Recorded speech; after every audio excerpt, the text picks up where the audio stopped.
Jangan lupa like, komen, dan subscribe channel YouTube TVRI Bengkulu dan nyalakan lonceng notifikasinya.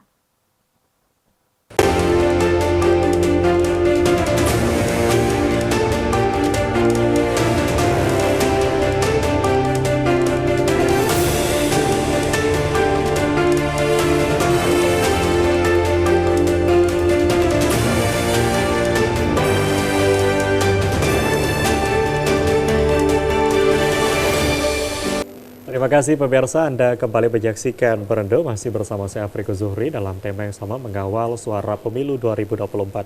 Nah, bicara soal pemilu yang sudah kita selenggarakan ini juga mungkin dari Pak Merdansa ini sebagai KPPS juga gitu yang langsung turun juga ke masyarakat melihat bagaimana antusias dari masyarakat.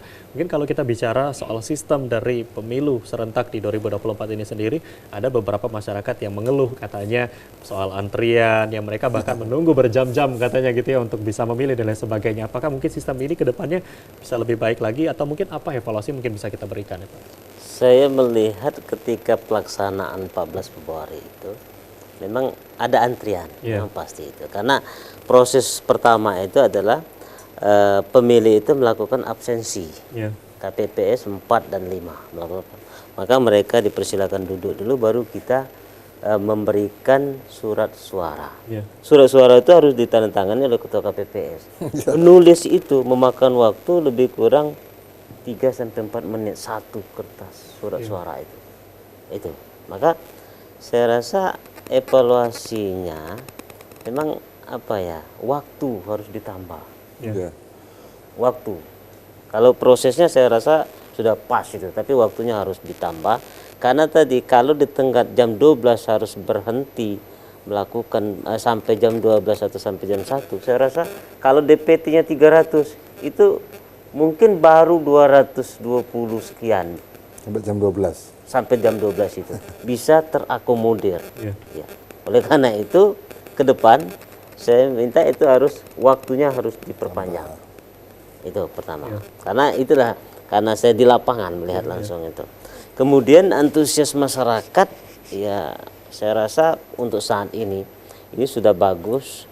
Dan ada satu yang saya tahu persis itu, Ibu Sili Fitrias ini kan saksi dari partai. Nah mereka ini dari pagi sudah duluan datang.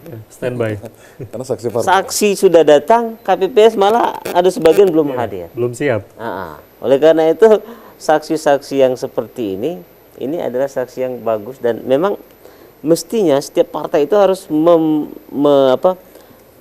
merekrut saksi-saksi yang seperti ini. Jadi betul-betul mengawal. Betul-betul mengawal. Nah bahkan waktu TPS saya itu Pak Nusro belum datang, saksinya sudah datang. Luar biasa. Karena dia ikut pemilu Pak, untuk merasa jaga tadi. Maka saya rasa itu evaluasi saya terhadap proses demokrasi atau pemilu yang dilaksanakan 5 tahunan. Dari Pak Pamsya juga melihat bagaimana sistem yang sudah dilakukan mungkin terkait dengan keluhan-keluhan masyarakat atau mungkin apa yang perlu diperbaiki. Mungkin dari Bawaslu sendiri yang bertugas sebagai mengawasi ini Pak. Kalau Bawaslu ya karena penyelenggara pemilu itu kan pelaksana undang-undang ya. Kita ini kan undang-undang. Jadi kalau mau sistem dirubah kan harus undang-undangnya juga harus dirubah.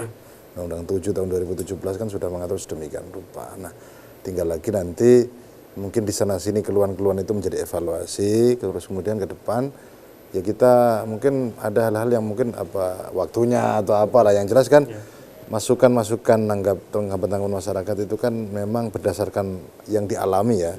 Sehingga mungkin menjadi evaluasi terutama yang pemegang kebijakan lah yang memang buat undang-undang. Nanti bisa digodok bagaimana sih desain yang lebih bisa diterima lah mungkin ya, bisa enak di masyarakat sebagai konstituen yang kemudian bisa memilih haknya dengan enak, nyaman dan lain-lain. Nah itu kan butuh pemikiran kita semua. Kalau kita ya siap, pokoknya undang-undangnya bagaimana ya kita siap melakukan, kan begitu. Karena kita pelaksana undang-undang. Benar sekali. Jadi memang ini menjadi tugas kita bersama gitu ya Pak. Juga sebagai penyelenggara yang juga menerima evaluasi itu. Baik, kita akan break sejenak, nanti akan kita lanjutkan kembali untuk obrolan kita di segmen selanjutnya.